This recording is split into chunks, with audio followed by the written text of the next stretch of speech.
नमस्कार दोस्तों, स्वागत है आपका इकोनॉमिक मास्टर यूट्यूब चैनल में। आज हम बात करेंगे तुलनात्मक लागत सिद्धांत के विकास के बारे में।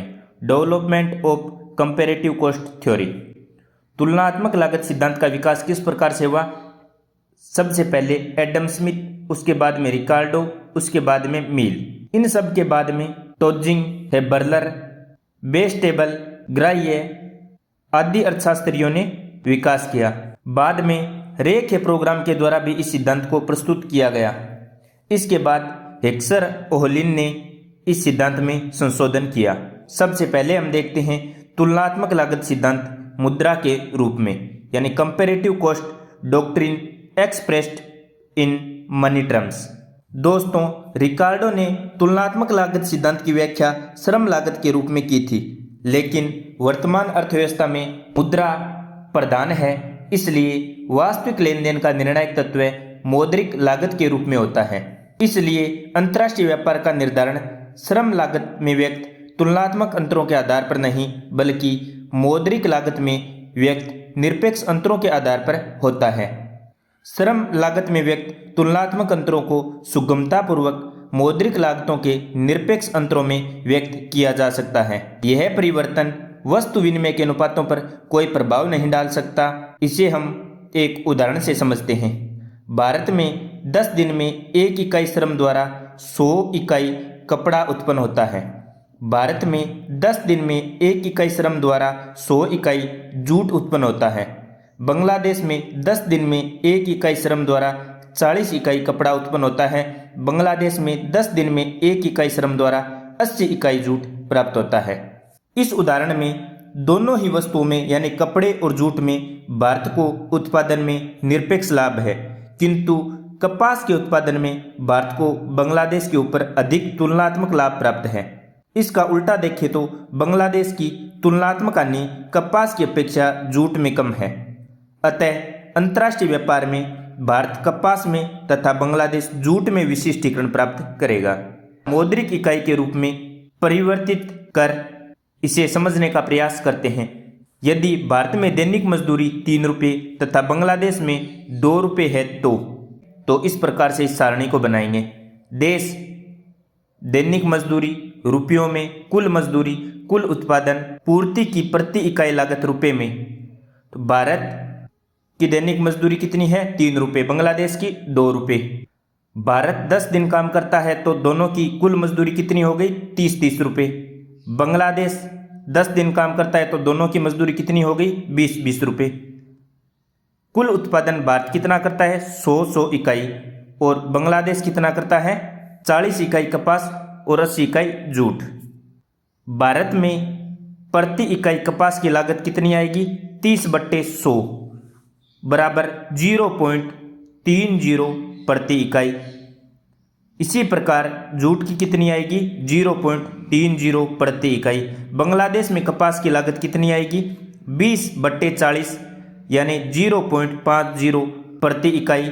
जूट की बांग्लादेश में लागत कितनी आएगी? 20/80 बराबर 0.25 रुपये प्रति इकाई।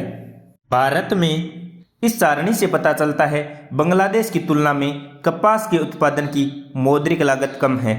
भारत में कपास के उत्पादन की मौद्रिक लागत कितनी है? 30 पैसे प्रति इकाई है। बांग्लादेश में 50 पैसे प्रति इकाई है। परंतु बांग्लादेश में भारत की अपेक्षा जूट की उत्पादन लागत कम है। भारत में जूट की उत्पादन लागत कितनी है? 30 पैसे प्रति इकाई, जबकि बांग्लादेश में जूट की उत्पादन लागत कितनी है? 25 पैसे। इससे क्या परिणाम निकलेगा?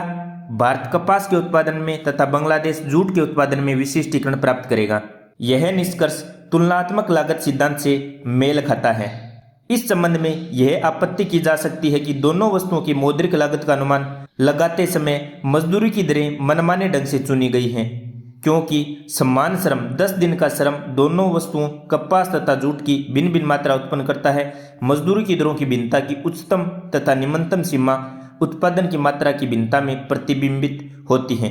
कपास के उत्पादन में भारत और बांग्लादेश की अपेक्षा अधिकतम लाभ 2.5 गुना है। तो यह लाभ किस प्रकार से होगा? 100 इकाई कपास भारत में, 40 इकाई कपास बांग्लादेश में। तो कितना अंतर है दोनों में? 2.5 गुना, यानी 2.5 गुना। अब बांग्लादेश में दैनिक मजदूरी 2 रुपये है, तो भारत में अधिकतम मौद्रिक मजदूरी कितनी होगी? 2 × 2.5 यानी 5 रुपये। भारत में मजदूरी दर की निम्नतम सीमा का निर्धारण भारत को जूट के उत्पादन में प्राप्त निम्नतम लाभ से होगा। यह लाभ कितना होगा? यह लाभ 1.25 गुना होगा। कैसे? 100 इकाई जूट भारत में बट्टे 80 इकाई जूट बांग्लादेश में बराबर कितना होगा? 1.25। इस प्रकार भारत में मजदूरी दर की निम्नतम सीमा कितनी होगी?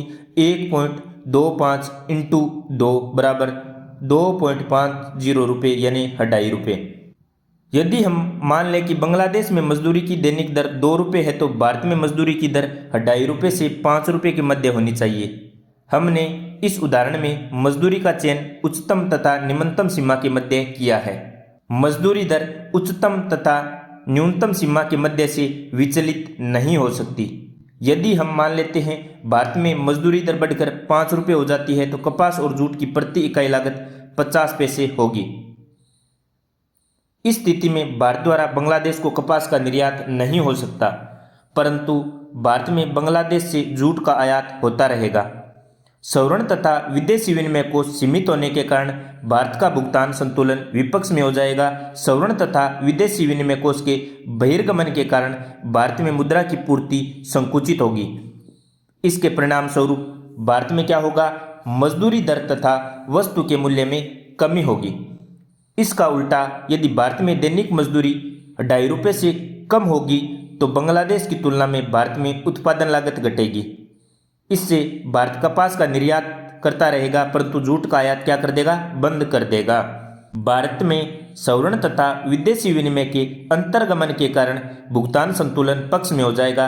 परिणाम स्वरूप भारत में मुद्रा की पूर्ति बढ़ेगी और मजदूरी तथा वस्तुओं के मूल्य में वृद्धि होगी।